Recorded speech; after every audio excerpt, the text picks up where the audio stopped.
O tema da nossa mensagem hoje é aquele a quem o Senhor escondeu. Amém? Amém. Aquele a quem o Senhor escondeu. Diz assim: ai da cidade opressora, da rebelde e manchada. Não atende a ninguém, não aceita a disciplina, não confia no Senhor,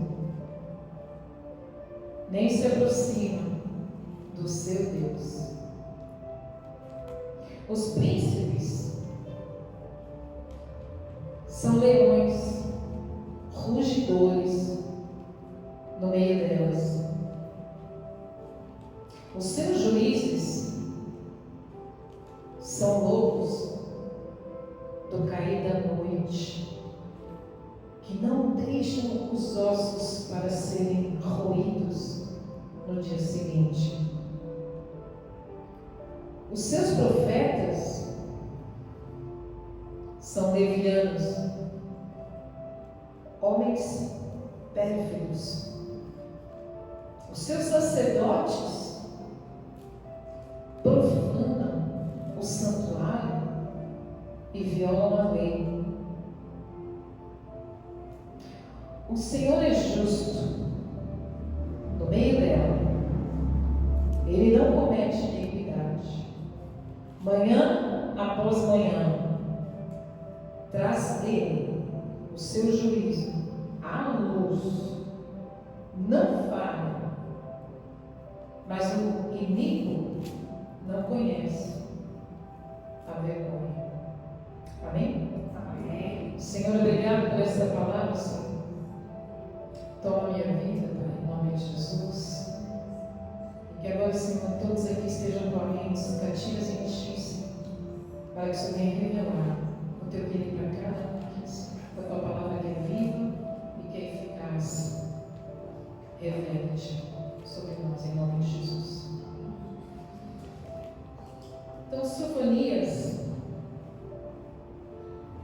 ele está falando aqui de Jerusalém. E veja, note esse versículo 3, ele está falando, né? Ai da cidade opressora, da rebelde, da manchada, ela não atende ninguém, não aceita a disciplina, não confia no Senhor, nem se aproxima de Deus. Os seus príncipes são leões, rugidores no meio dela. O leão, quando ele ruge, é para intimidar a presa, é já para oprimir a presa com o seu barulho, o som opressor do ataque. Ele diz assim: os seus príncipes, né? Aqueles que deveriam dar direção, que deveriam governar, que deveriam cuidar, que deveriam zelar pela cidade, são esses que ficam rugindo no meio dela, são rebeldes. Como diz em Isaías 1:23, ele diz assim: o Senhor julgará os anciãos do seu povo e os seus príncipes, porque comestes a vinha, o pobre está em suas casas. Ezequiel 22:27 diz que eles destruíam as almas para obter ganhos.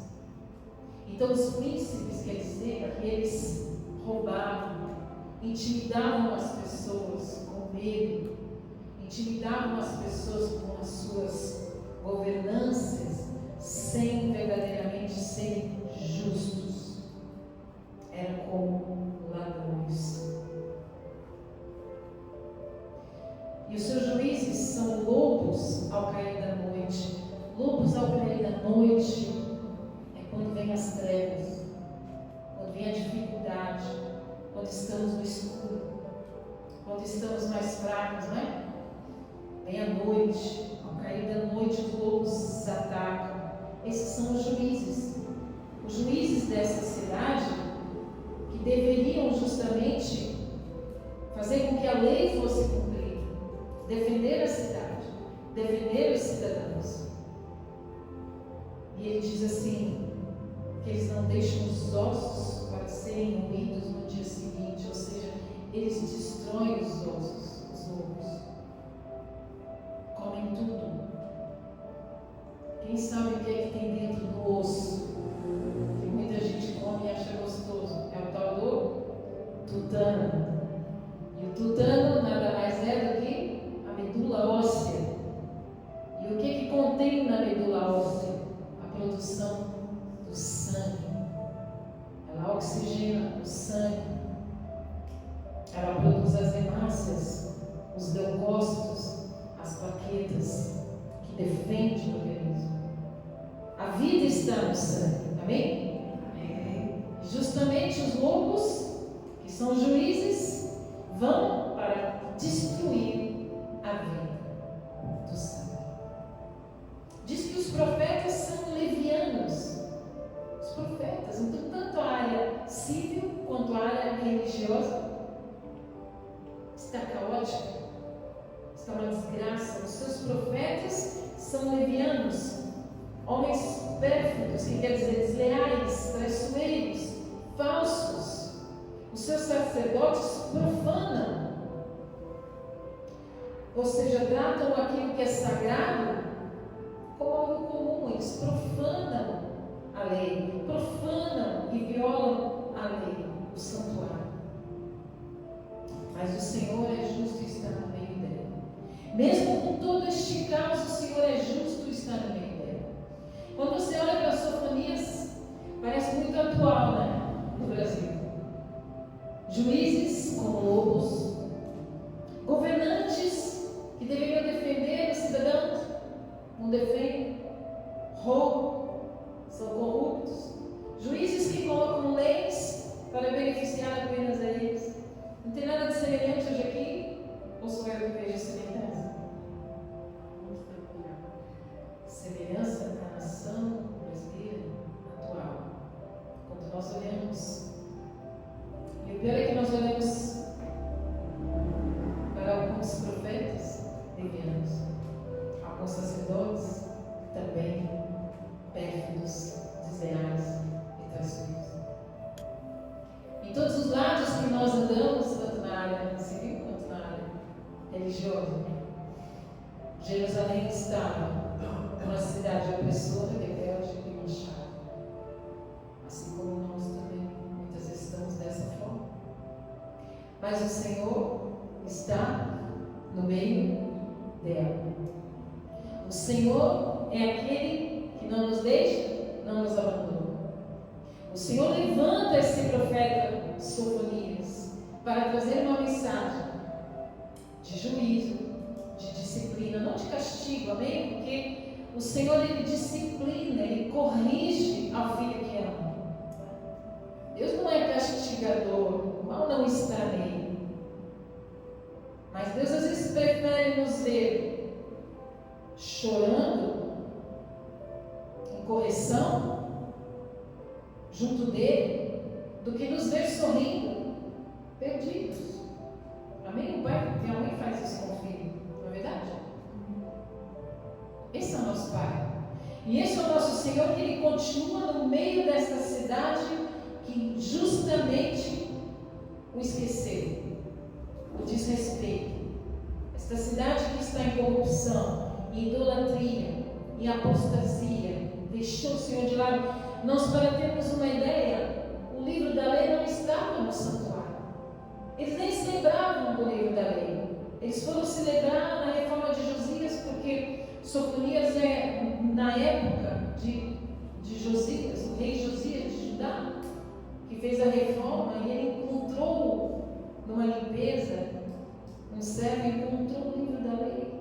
E aí, quando ele leu, ele se arrependeu e chorou e trouxe a reforma. Porém, Sofonias é dessa época e ele prega a mensagem de que Deus viria com juízo. Ei, vai vir o cativeiro babilônico, vai vir, vai chegar. Porque ele é um profeta pré-bíblico e ele está dando a mensagem de que, apesar de que Deus está ali no meio, havia tanta catástrofe, tanta desgraça do povo, tanta deslealdade, mas Deus estava no meio e dizendo: se arrependa, se arrependa, se arrependa, transforme-se. Ei, estou aqui, Deus querendo ser encontrado, mas mesmo assim, as pessoas continuavam nas suas concupiscências, nos seus interesses, nas circunstâncias, fazendo somente as suas vontades, buscando somente, egoisticamente, as suas vontades para terem a sua prosperidade, para vencerem, para serem muito abençoados naquilo que eles achavam que era bom para eles. Para termos uma ideia, eles idolatravam as estrelas, subiam aos telhados para prestar culto à estrela, faziam bezerros de ouro, profanavam o santuário. Amavam mais a criação, as estrelas, do que o próprio Criador, que eles conheceram. Nós estamos falando aqui de Jerusalém, queridos, de Jerusalém, a cidade amada, a cidade da paz, a cidade pura. Jerusalém, a filha amada, uma cidade totalmente em apostasia. Para nós entendermos desse povo que conheceu a Deus, que viu todas as maravilhas que Deus fez desde que saiu do Egito, filhos de Abraão, Isaac, Jacó, vem Moisés, tira do Egito, vem as maravilhas, o Senhor então luta para dar uma terra, eles conquistam uma terra, vem Davi, vem Salomão e vem os reis, mas se dividem mesmo assim, o reino do sul e o reino do norte. Jerusalém está em Judá, o reino do sul. Israel está no norte, já oprimida pelos assírios, já invadida pelos assírios. E Sofonias é esse profeta, um dos profetas menores, o nono dos profetas menores, mas não porque ele é menor em emoção ou por ser o nono profeta, mas é porque os capítulos dele são menores, são capítulos muito importantes, uma poesia que ele está dizendo em alerta para o povo, que o povo estava completamente afastado de Deus e que o cativeiro viria. Ele estava dizendo: olha, tudo isso aqui em Jerusalém, as portas vão ser destruídas, o templo vai ser destruído, a cidade vai ser destruída. Porque infelizmente às vezes Deus destrói algumas coisas para construir de forma perfeita. Mas porque muitas vezes não ouvimos a voz do Senhor, não buscamos a voz do Senhor, não buscamos nos arrepender, porque a gente só pode se arrepender quando a gente ouve aquilo que está errado, quando a gente aceita a disciplina, quando a gente aceita a correção. Mas quando a gente não aceita, a gente não pode saber qual caminho tomar. Se a gente não tem um diálogo com o Pai, que tem toda a sabedoria, que tem todo o amor, que tem todo o zelo, o cuidado, se nós não sentarmos com o Pai, nós não vamos saber o caminho que tomar, e nem como nos arrepender. De que me arrepender? Está tudo tão ótimo. Estou vivendo a vida que eu pedi a Deus. Sabe como é que é? Mas não foi o que Deus queria que desse para nós. E esse Sofonias, ele veio de uma família de reis, né? Ele é tetraneto do Ezequias. Não sei se você se lembra. Ezequias foi aquele que Deus falou: olha, você vai morrer, Ezequias. Põe em ordem a tua casa. Aí Ezequias chorou, virou a cara para a parede, chorou. Aí Deus manda Isaías para lá que ele tem mais 15 anos e tudo mais. Ezequias foi um rei que foi abençoado com isso, com esses 15 anos de vida. Fez muitas coisas erradas também. Mas esse Sofonias, ele veio de uma família real, de reis e profetas.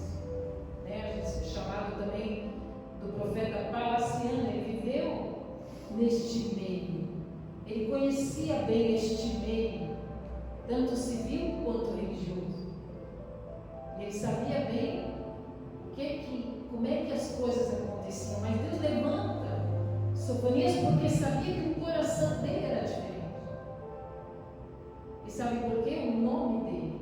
O nome dele em hebraico quer dizer aquele que Deus escondeu. Que a raiz é Tissefã. Tissefã é esconderijo. Iá é Yahvé. cefalear. Então, desde o ventre da mãe, ele já tinha sido escolhido, porque dizia que o Senhor o escondeu. O nome dele é O Senhor o escondeu.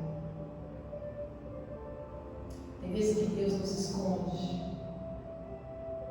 até chegar no tempo certo para nos exaltar, para nos levantar para o propósito, para que a nossa missão seja cumprida. Mas tem vezes que Ele esconde para nos preservar, para nos preparar, para nos guardar. E esse então profeta chegou o tempo de que ele tinha que atuar como profeta, trazer a palavra de disciplina, trazer a palavra de correção. Amém? Então veja, ele vai e começa a falar a palavra para todos, e lamentavelmente ninguém dava bola, ninguém dava ouvido. Era uma situação catastrófica e aparentemente irreversível. Amém? Porém, para Deus nada é irreversível. Amém? Amém. A cidade estava vivendo só do nome passado. Estava vivendo da Jerusalém.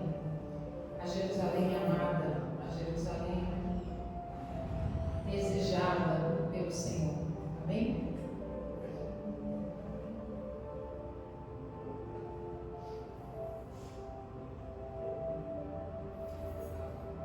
O que eu aprendo aqui nesse versículo que eu queria ler? Sofonias 1,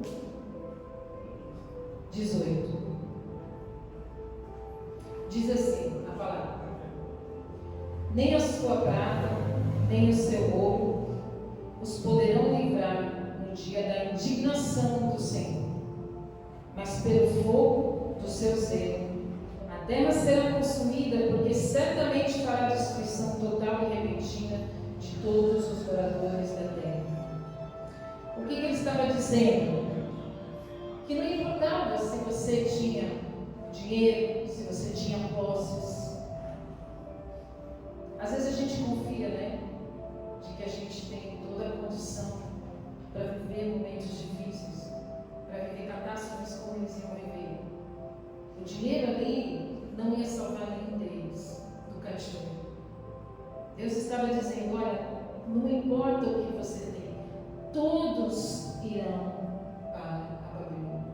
Nós sabemos que todos foram levados, independente das posses, independente do cargo, independente da posição, todos foram levados para o cativeiro, para a Babilônia. Mas Deus tem os seus tesouros escondidos. Quando a gente fala tesouro, é uma coisa valiosa e é uma coisa que está escondida. E a gente sabe que na Babilônia o Senhor teve os seus tesouros escondidos, homens que foram maravilhosos, como Daniel, como Abacuque, que era no tempo de Sofonias, como Jeremias, que veio com essa também a mesma mensagem de Sofonias. Jeremias também vinha com a mensagem do cativeiro. Quando Deus está muito tempo avisando, é porque o Senhor vai disciplinar e desejar ardentemente o arrependimento, a desconstrução, para fazer uma nova construção. Amém? Amém. E por que Deus, alguns deles, escondeu? Na época escondeu Daniel, depois veio revelar. Na época escondeu Abacuque, depois trouxe ele como revelação e destaque. Vai fazer assim conosco também. Mas é o tempo da oportunidade. Na nossa vida, na minha vida e na sua vida, vai chegar um tempo em que é o tempo da oportunidade. E que ela não pode ser perdida, ela tem que ser agarrada. Em que você vai ser destacado como uma palavra, como uma influência, como uma boa referência. Amém? Amém. Porque quando a gente está escondido no esconderijo, é um lugar terrível. Porque parece que ninguém vê a gente, parece que a gente não tem amigo nenhum ajudando a gente, parece que ninguém se importa com o nosso sofrimento, parece que ninguém se importa com as faltas que a gente tem, parece que ninguém se importa com as coisas que estão havendo na nossa vida, mas estamos escondidos no Senhor. Mesmo que a gente queira aparecer, mesmo que a gente queira fazer alguma coisa, nada dá certo. E a gente fala: Deus, por que nada está dando certo? Eu estou investindo nesse negócio, estou investindo nesse outro negócio, e as coisas não estão dando certo, aparentemente não estão dando certo. Porque muitas vezes o Senhor nos esconde, nos coloca debaixo das asas, porque não é o tempo da gente aparecer por proteção. Porque se a gente aparecer antes do tempo, a mensagem também pode ser que cai em terreno pedregoso. Você se lembra que Jesus o tempo todo dizia: olha, eu fiz esse milagre para você, mas não conte a ninguém. Não precisa falar agora os milagres que eu fiz. Você vai testemunhar um dia, mas vai testemunhar depois. Não precisa falar agora, amém? Por quê? Porque não era o tempo dele ser exaltado. Não era o tempo dele ser conhecido. Porque se eles falassem antes do tempo os milagres, Jesus iria ser preso, apedrejado, muito antes dele terminar a boa obra.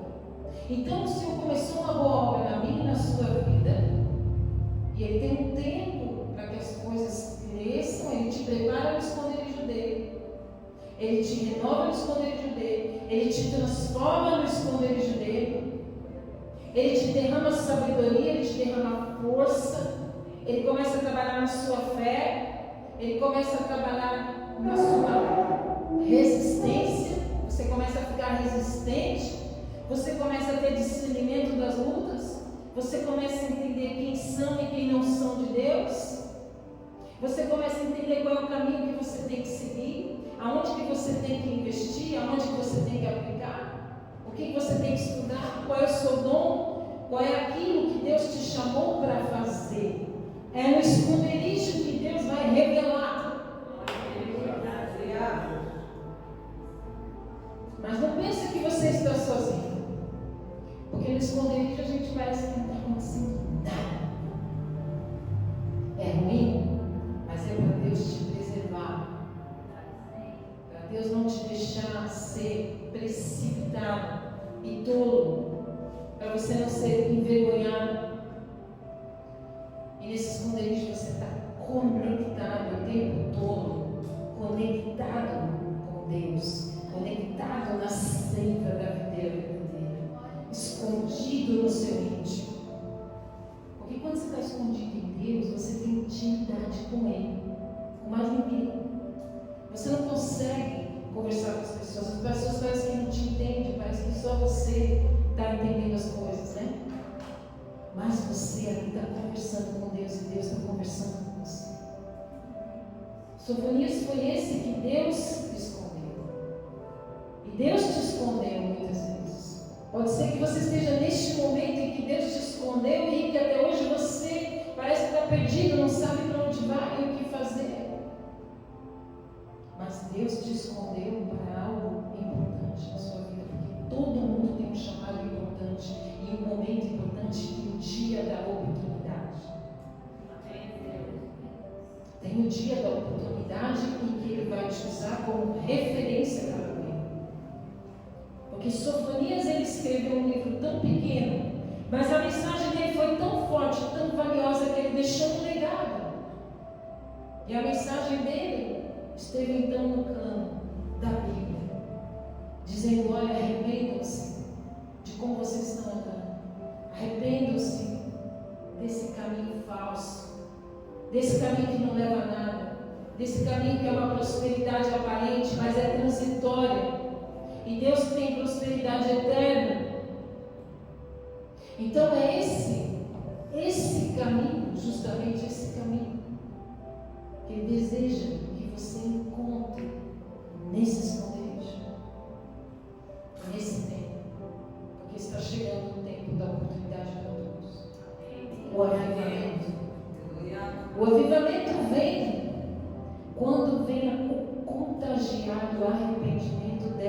busca vazia daquilo que não alimenta e não preenche, que é a essência de Cristo em nós.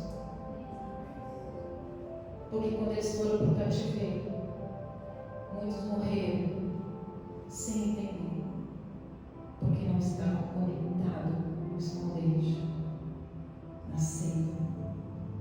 Tem muita gente, sabe? A multidão que andava com Jesus vinha buscar o pão do dia, vinha buscar a prosperidade transitória, vinha buscar aquilo que necessitava naquele momento. Mas muitos se perderam, porque não pararam para entrar nesse esconderijo, na misericórdia. E a misericórdia triunfa sobre o juízo da nossa vida. E sabe que a misericórdia é ventre. A misericórdia é ventre. A misericórdia é o amor material de Deus por nós. É onde Ele quer nos esconder. E nesse tempo que Ele nos esconde, Ele está preparando para algo especial na sua vida. Algo especial que vai chegar o tempo da oportunidade em que você vai ser destacado. E quando que você for destacado, como que você vai atuar? Preparado? Você vai estar preparado com a palavra de Deus? Você vai estar preparado na fé para passar os embates, para passar as dificuldades? Porque quando eles foram para a Babilônia, Daniel passou embates, Sofania passou embates, todos passaram embates. Mas eles tinham sido preparados antes. A mensagem chegou antes, a fé chegou antes, o fortalecimento chegou antes. Como está chegando na nossa vida? A Bíblia tem avisado de situações que nós vamos passar, nós sabemos que vamos passar, estamos sendo avisados. Como é que estamos nos planejando para passar as dificuldades, as tribulações e os embates da vida, as perseguições da vida? Porque, querido, enquanto você está escondido, ninguém olha para você, basta você se destacar que o mundo se levanta contra você. E vão se levantar feio, vão se levantar para matar, roubar e destruir, que é o que o inimigo faz. Então nós precisamos estar no tempo do esconderijo, sendo preparados para irmos para essa batalha. E no dia da oportunidade, no dia que o Senhor nos levantar, para sermos referências para as pessoas, para verdadeiramente dizer: olha, eu estou nessa posição, mas eu tenho um Deus que por mim tudo governa, tudo faz, tudo executa, que derrama sobre mim, porque tudo o que nós fazemos, queridos, de bom é derramado do céu. Mas tudo que nós fazemos de mal é de nós mesmos. Como eu disse, nada vem do mal, vem do Senhor, vem de nós mesmos. E nós precisamos entender que nós somos ovelhas do mesmo pasto, com o mesmo pastor, com o único pastor. E de que nada temos falta, porque Ele nos leva a pastos verdejantes e águas tranquilas. E como ovelhas do mesmo pasto, nós caminhamos de forma igual. E buscamos ser discípulos desse pastor. E buscamos servirmos uns aos outros. Porque isto é que o Senhor deseja. Ide fazer discípulos para Cristo, não para mim. O pastor terreno é aquele que leva as ovelhas para Cristo. Os discípulos não são meus.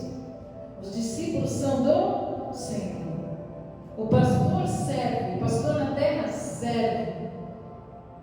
Não são como lobos que destroem os ossos. Não são como os príncipes que roubam.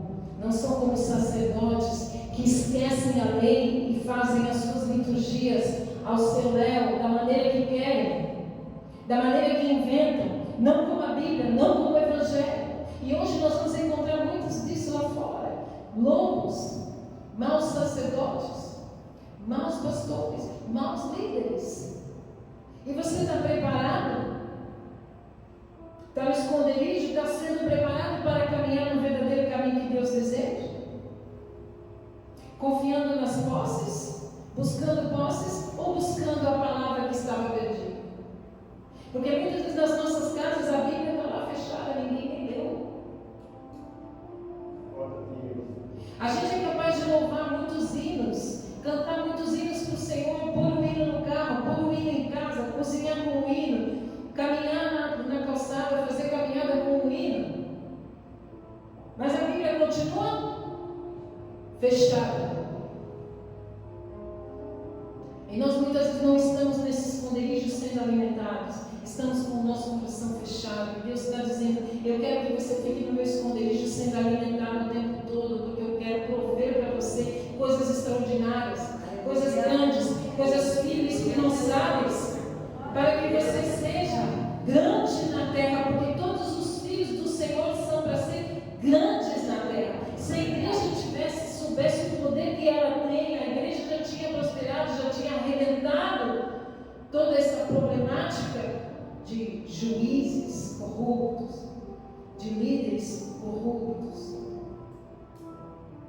de sacerdotes corruptos, que são como leões que ficam rugindo. O que Sofonias está dizendo é exatamente o que nós estamos vivendo nos dias de hoje. Há uma mensagem do dia do Senhor. Quem já ouviu falar do dia do Senhor? A volta do Senhor. Há uma mensagem em Sofonias que o dia do Senhor virá. Vem com juízo, mas também vem com a esperança de restauração de todas as coisas. Mas eu quero estar na restauração de todas as coisas, amém? Quem quer? Quem quer estar na restauração de todas as coisas? Amém? Você está dizendo, o Senhor está vendo que você quer estar no dia do Senhor restaurado, com vida eterna, com o corpo glorificado, reinando com Cristo. Amém?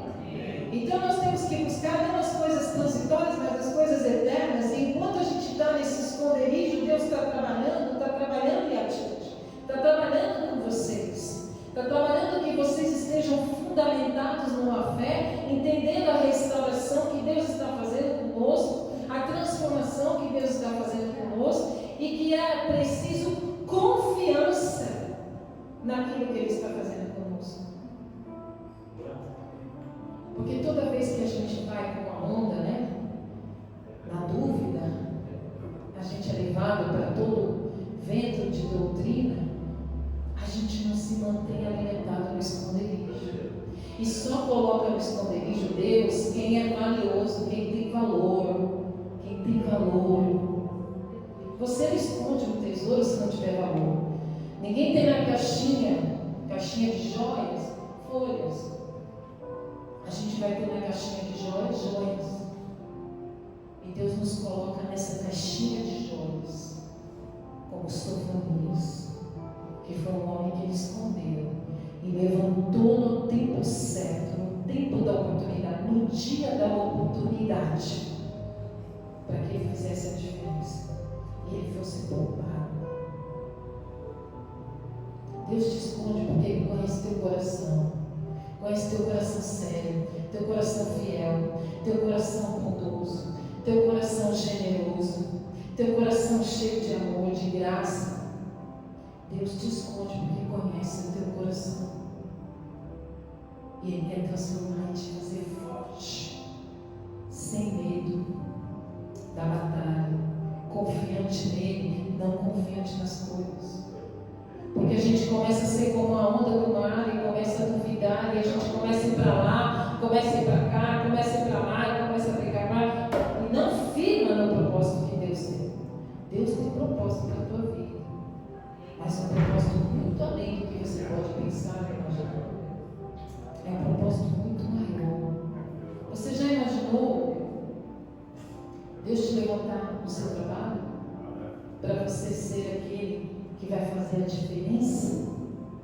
Vai fazer a diferença em todos. Quando todos estiverem brigando, você faz a diferença para a unidade. Quando todos estiverem roubando, você vai fazer a diferença. Quando todos estiverem dando um jeitinho contra o patrão, você vai fazer a diferença. Você já pensou nisso? Em ser luz na sua família? Quando todos estão brigando, você está trazendo unidade de novo? Quando todos estão querendo separar a família, separar os casamentos, você vai ali e faz todo o trabalho de unidade, de união, de restauração da paz? É esse dia que Deus quer te usar. É decidir da restauração da sua família. Quando a sua família está indo para um lado completamente perdido, você está ali para falar: não é por este caminho. Ei filho, não é por aí. Filho meu, senta aqui, vamos conversar. Filho meu, há um caminho para você. Você já pensou nisso? De você ser esse instrumento crucial num tempo em que tudo vai ruim na sua casa, no seu trabalho, na sua vida. Você fala: não, eu vou fazer a diferença. Quando meu marido ficou doente esses dias, ele ficou com uma infecção seríssima. O médico disse: é uma infecção que pode dar uma infecção generalizada. A família toda desesperou. Amém? Tato não vai sobreviver, mamãe? Meu Deus, eu estou com medo. Não, o Tato vai sobreviver, porque Deus é com ele. Se nós orarmos, ele vai ouvir. O Tato vai ter vida, o Tato vai ficar curado. Essa foi a mensagem que eu trouxe para a minha família e disse: ele vai ficar curado, ele vai sobreviver, ele vai ficar bem, ele vai viver mais anos, ok? Amém. Não houve um desespero, perder a esperança no nosso meio. Você consegue entender para aquilo que Deus te levanta, para esses momentos de equilíbrio? Jerusalém era a cidade considerada a cidade da paz, né? E ela era considerada a cidade pura. Ela estava sem paz, estava impura. Mas o Senhor fez com que tudo fosse destruído para restaurar a paz em Jerusalém. E a palavra de Deus diz para nós orarmos pela paz em Jerusalém. E nós oramos pela paz em Jerusalém. Oramos pela paz nas nossas casas. Apesar de lá fora estar tudo sem paz, está tudo em guerra, está tudo em opressão, está tudo em contenda. Você pode imaginar o que ocorre nesses grandes palácios dos nossos governos? Vocês podem imaginar as conversas de corrupção, as conversas de traição, as conversas manipulativas de mal. Mas você e a sua casa estão em paz. Você e a sua casa estão prosperando. O Senhor tem levantado lá profetas que Ele escondeu para o dia de hoje, para o dia da oportunidade, fazerem a diferença. E nós temos que orar pela paz da nossa nação. Para esses profetas que Deus levantou lá no nosso Congresso Executivo, no Legislativo, há profetas que o Senhor escondeu e levantou neste tempo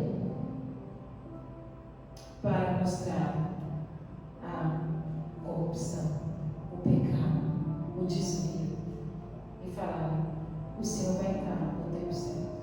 O dia do Senhor vai chegar, o juízo vai chegar, a disciplina vai chegar. O Senhor vai corrigir, porque o Senhor está no meio dela. Deus não abandona o seu povo, é promessa. Deus não abandona o seu povo, não abandona a nossa cidade, não abandona a nossa casa.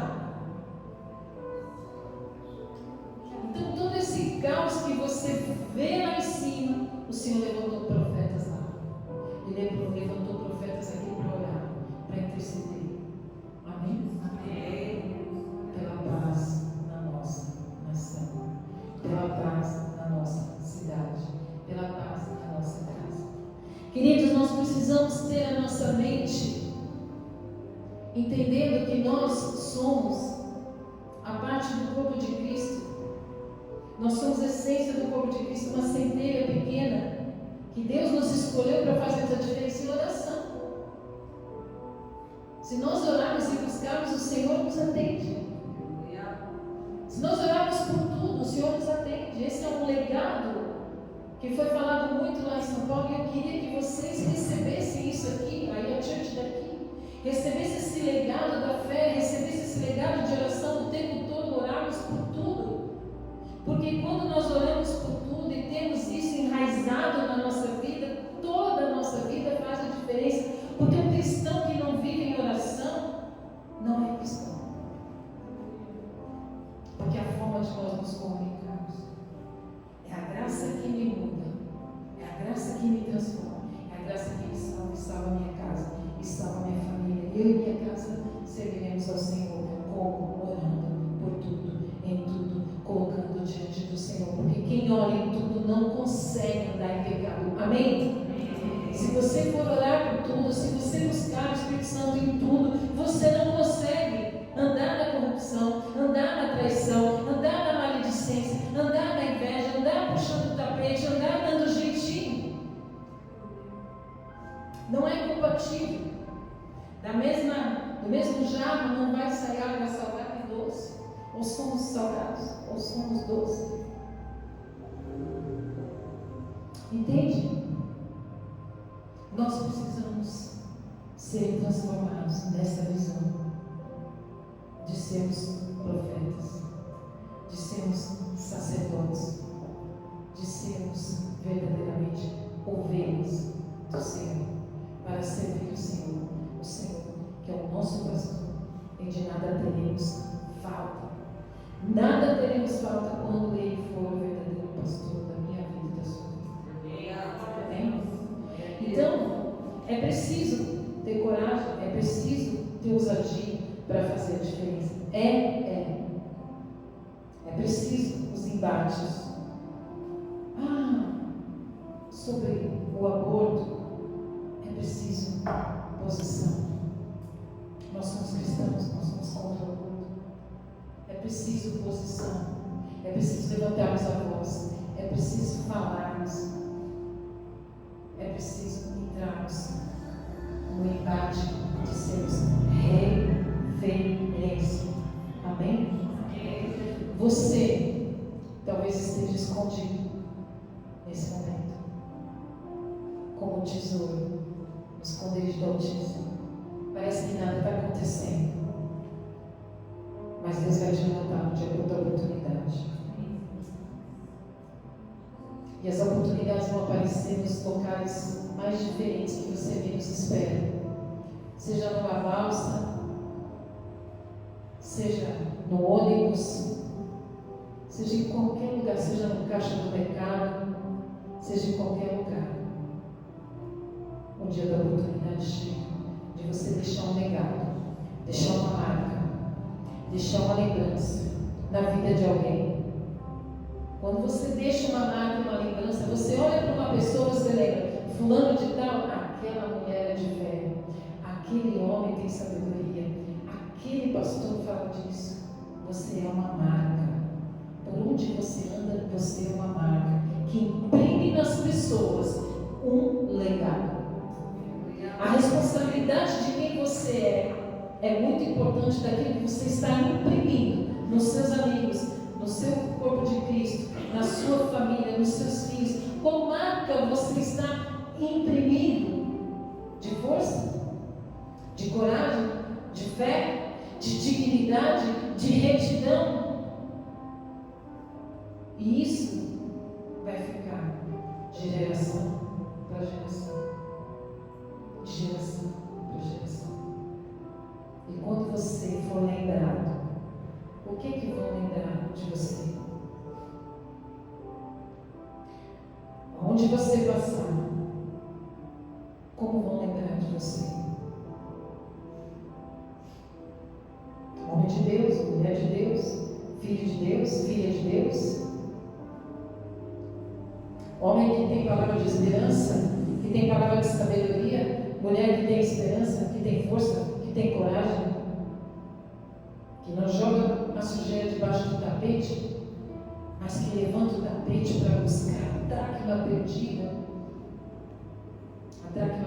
da segurança que é a casa. Como é que vão lembrar de você? Amém?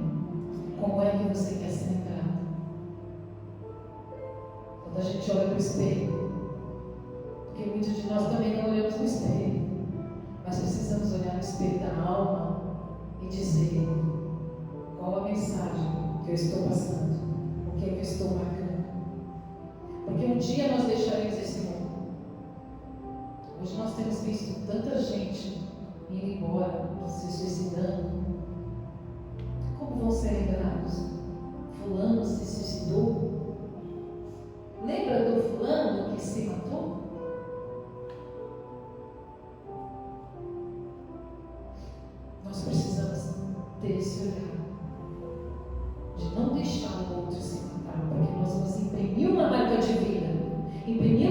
de esperança. Porque a mensagem de Sofonias era de juízo, mas também de esperança.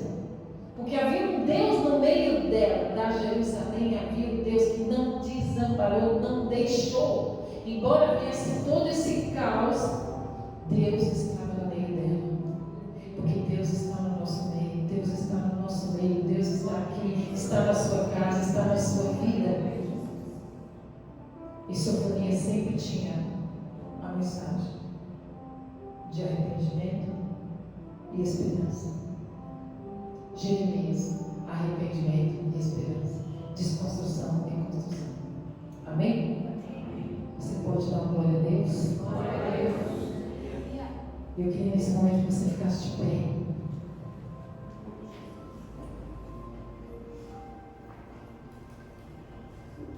O Senhor te escondeu, querido. Nesse tempo pode ser que você esteja escondido. Mas lembre-se que chegará o dia da oportunidade. O dia da oportunidade para que você deixe uma marca nas pessoas. E às vezes, essa marca é aquilo que vai trazer esperança para essa pessoa não tirar a vida, trazer esperança para essa pessoa não separar o casamento. Outro dia estava com a Cláudia no bar lá, quando a gente foi tomar um café, né, Cláudia? A moça chorando compulsivamente, eu fiquei incomodada. E eu disse, Claudinha, eu vou falar com a moça lá. E eu disse, o que está te acontecendo, moça? E ela disse, hoje eu estou me separando. E eu disse, mas Deus não quer que você se separe. E aí eu peguei para a moça chorou, aceitou Jesus. Não sei onde ela está ainda hoje. Amém? Mas eu sei que ali Deus moveu, Deus derramou a graça e trouxe esperança para aquela mulher. Ela teve novamente a chama da esperança de que o casamento dela poderia ser restaurado. E que ela estava dizendo para mim, eu não quero mais viver, eu vou deixar a minha vida, porque meu casamento acabou. E não. Deus me levantou no dia da oportunidade para me usar como um canal de bênção, para fazer vida para aquela mulher e vida para o casamento dela.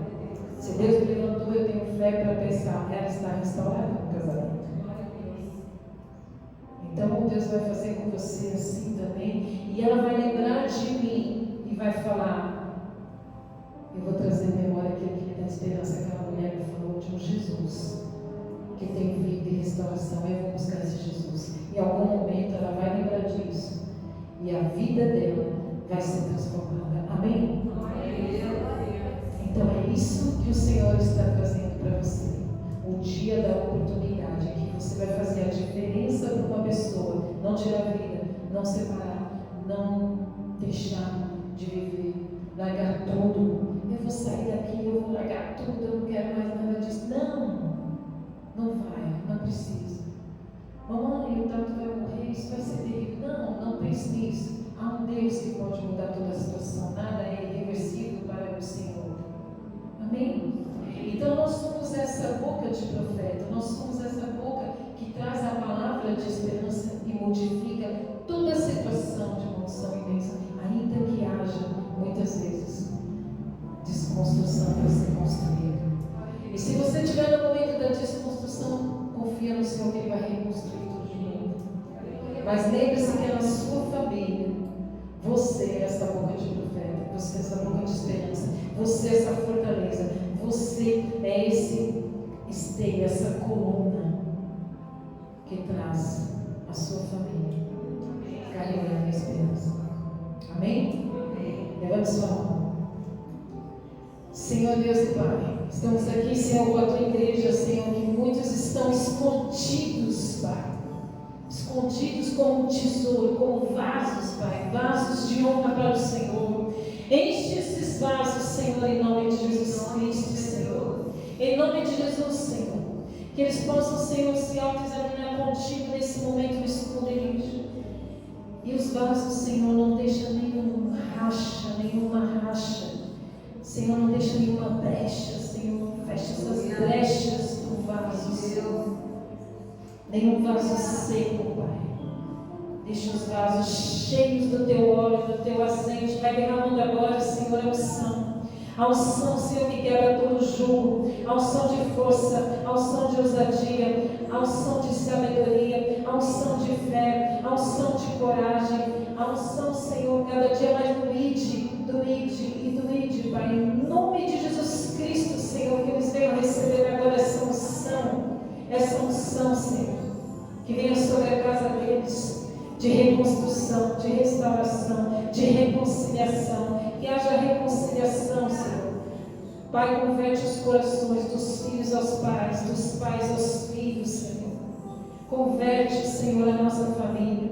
Senhor, converte, Senhor, todos os nossos, Senhor, que muitos estão desviados, muitos não acreditam mais. Converte, Senhor, para o teu interior, no íntimo, Pai, para que eles vivam, Senhor, a vida do Senhor, a vida que está no sangue de Jesus. E, Senhor, nos livra dos lobos, nos livra dos enganos, nos livra dos maus governantes, dos maus príncipes, dos maus sacerdotes. Nos livra, Senhor, de todo engano. Nos livra, Senhor, de todas as malícias, da manipulação, Senhor, da corrupção, Senhor. Nos livra, Senhor, da palavra enganosa, da palavra bajuladora, da palavra interesseira. Nos livra dos amigos simplesmente que nos utilizam. Nos livra dos amigos que utilizam a fé para se destacar, Senhor, em nome de Jesus Cristo, Senhor. Nos livra, Pai. Nos livra desses caminhos tortuosos. Nos livra, Senhor, de andarmos somente pelas concupiscências da carne. Nos livra, Senhor, de andarmos só pelos nossos desejos. Mas queremos viver os teus sonhos, sonhar os teus sonhos, desejar os teus desejos, Pai, em nome de Jesus. Desejamos, Senhor, andar em santidade e em pureza, temer ao Senhor, que é o princípio da sabedoria. Que a gente possa temer o Senhor em nome de Jesus. E nos leva, Senhor, a paz dos verdejantes, as águas tranquilas. Nos leva à mesa, Senhor, à presença dos nossos inimigos, para que os nossos inimigos vejam o quanto o Senhor é bom e a tua bondade dura para sempre. Senhor, que possamos ter o nosso coração em coisas eternas, não em coisas passageiras e transitórias. Senhor, nos traz em unidade contigo, no corpo de Cristo. Nos fortalece no dia mal. Nos fortalece no dia mal. E que possamos estar, Senhor, com sede de Ti, para abrir a Bíblia assim, a Bíblia todos os dias. Temos sede de Ti, de orar a Ti. Temos sede de encontrar com o Senhor. Temos sede de estar com o Senhor. Você aceita estar com o Senhor todos os dias? Você aceita ouvir a palavra dele todos os dias? Você deseja o Senhor todos os dias? Para eu desejo mais e mais de Ti, Senhor. Eu desejo cada dia mais uma porção dobrada do Teu Espírito. Eu desejo que o Senhor derrame sobre mim e venha curar-me, Senhor, dos enganos, das mentiras que eu tenho buscado. E eu quero, Senhor, que o Senhor corrija, me discipline e sare, Senhor, as minhas feridas, minhas mágoas, as minhas tristezas, as mágoas que muitos temos de relacionamentos passados, de amigos, de familiares. Mas Deus é aquele que restaura todas as coisas e nos faz diferente. Senhor, quando os nossos amigos olharem para nós novamente, vão dizer: nossa, como você está diferente, nossa, como você está bem, nossa, como você está me trazendo esperança, como você me traz alegria, como você me traz renovo. Porque é uma fonte inesgotável, que é a fonte do Espírito Santo em nós. É uma fonte inesgotável de esperança, de amor e de graça em nós. E que possamos fluir nessa fonte, amém? Que possamos fluir nessa fonte em nome de Jesus. E todo o inimigo das nossas almas, ele cairá por terra. Cada vez que ele vier investir, nós vamos buscar e adorar o Senhor, engrandecer o nome dele, ele cairá por terra. Amém? Porque nós teremos mais e mais testemunhos para contar. Amém? Amém. Você pode aplaudir o Senhor?